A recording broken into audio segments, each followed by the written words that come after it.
This story begins from one of the most anta corners of the kingdom, close precisely in the northwest region. There was a young man named Noor, who was busy being an impromptu pharmacist for her sick mother. Painstakingly, he handed me a potion that looked really bitter. His mother, with the rest of her energy, verticaled the ingredient, then put on the warmest smile in the world. He said thank you to Noor, because his son was always by his side. Noor with a smile back. He said he was just going out for a moment to feed the sheep.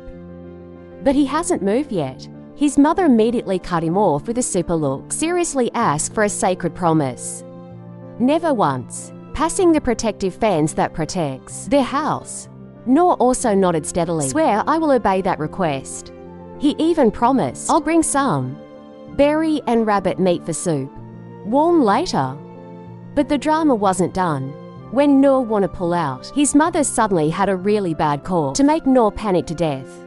He immediately shouted to boil water again, but his mother hurriedly held his hand. With the remaining energy superate, he rubbed the dirt on his son's visible face. Tired of work, continue while holding back tears. His mother apologized. Because I can't give more to the Noor, he said. Noor has the right to determine his own way of life and have to live the life he really wants. Noor really cooked that night, soup from rabbit meat and the fruits he collected. Wenginya bear, champions spread all over their little houses.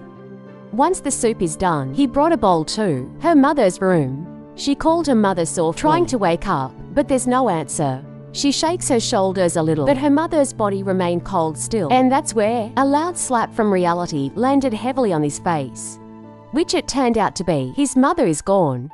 Alias Meningoi. In the middle of silence piercing to the bone, Noor Ngegeli grave for his mother, right next to his father's grave. Under the night sky that bears witness, her tears broke without a sound. Let all the sadness be carried by the wind. Ever since that day, Noor's life is like a broken cassette. Hunting cattle. I own house. Read the book, repeat it. A very quiet routine, but in between all that rush, loneliness always comes, like an uninvited guest. One day when again clean old bookshelf, his hand found a book, dirty that seems familiar.